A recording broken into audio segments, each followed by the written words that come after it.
Hi folks. Well, recently the nation of South Korea had launched into space for them one of their satellites, a satellite that takes images of the Earth. It's supposed to be very sophisticated, high resolution, and they will no longer have to rely on imagery purchased from the United States satellites. But this satellite, well, not this one particularly, but I'm told that a couple of years ago they used a Russian rocket to launch the satellite, and it failed. That's it, kids. It failed. So for this satellite that they say is made with 100% Korean components, they needed to get it launched. So what did they do? They looked across the Sea of Japan, and there it is, the land of the rising sun, Nippon, Nihonkoku, Japan. That's what they did, kids. They contracted with a Japanese space group to launch their satellite into space, which reminds me of recently here in the United States, our military was complaining to the commies in China that some of the electronic components you're selling us is defective, faulty, and doesn't work. And the commie reply was, hey, you want cheap components? You buy from China. You want components that are going to work? You buy them from Japan. So I guess that's what the Koreans did here. They used a Japanese rocket. But here's the interesting part. The town where the rocket was being launched, the Japanese citizens there all throughout the town waved Japanese flags and South Korean flags and a show of friendship and harmony between the two countries, and happy that South Korea went there to launch their satellite. They were showing friendship. Now let me show you how the South Koreans reciprocated. There's a TV network in Japan and South Korea. It's an English-speaking network to broadcast around the world because I guess English is a universal second language. And they had about a 10-minute show about this launch. And they showed a computer mock-up of the rocket. That's what they did, kids. Now here's my artist rendering of the computer mock-up that they showed. The Korean flag and the Mitsubishi emblem there, icon. Mitsubishi was the one who built that rocket in Japan. Now you have to understand who Mitsubishi is.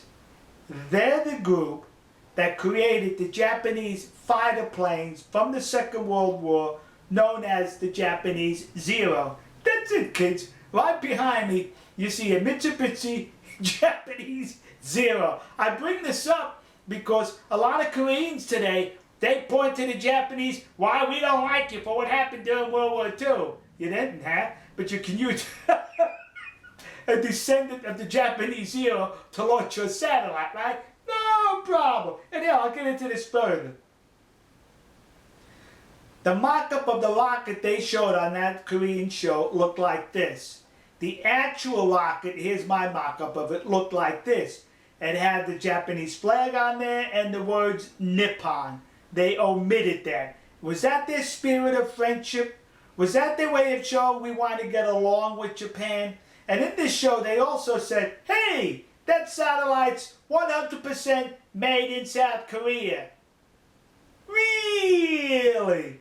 According to the Voice of America, some components on that satellite, imaging components, were made in Europe. So is Europe part of South Korea?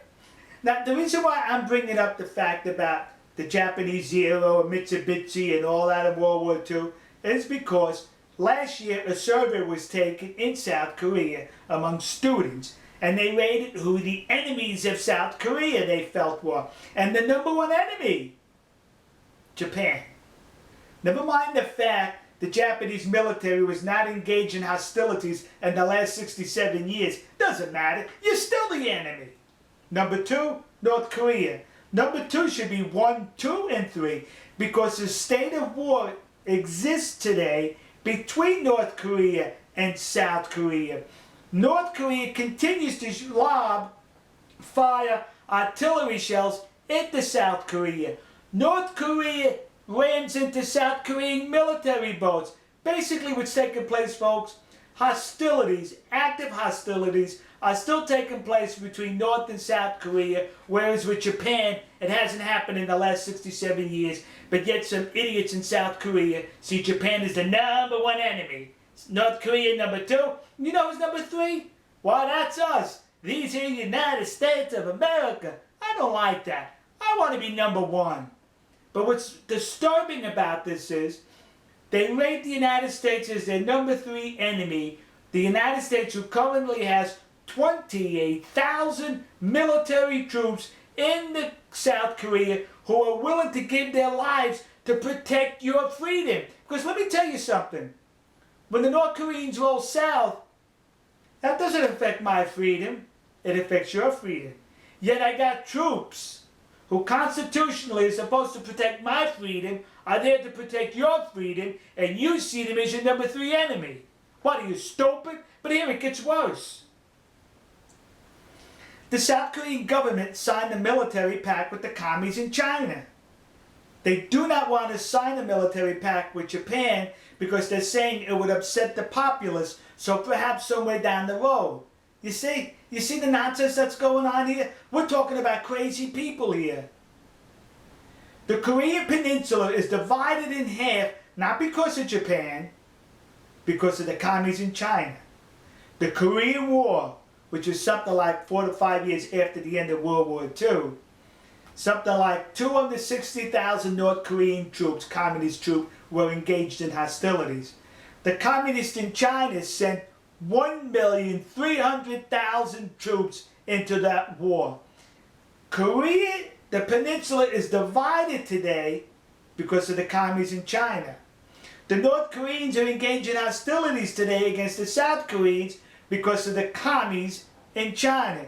Yet, you sign a military pact with those engaged in hostilities against your country, but you refuse to do so with those who have not bothered you in 67 years. What we have here, folks, is a nation of idiots, those who support the fact that to sign the pact with China, not Japan, those who see Japan as the number 1 enemy and the United States as the number 3 enemy. You're stupid.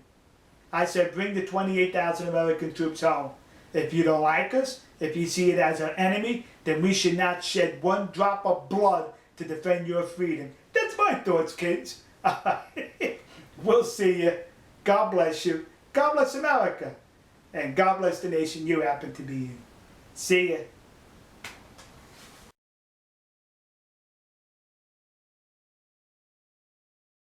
You know, you see us as the enemy, right? But yet you have no problem sending your students to this country.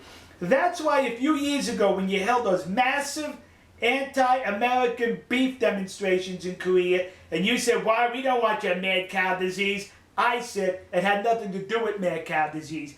I said they were basically anti-American and that survey proves it. Yeah! You don't like these here United States of America. But let me tell you something, folks. This is my country. And all 310 million of us love this country. Also, the 28,000 we have on your peninsula love this country. Would you send them home, please? And stop hating on that country on the other side of the sea, Japan. Make nice, will you?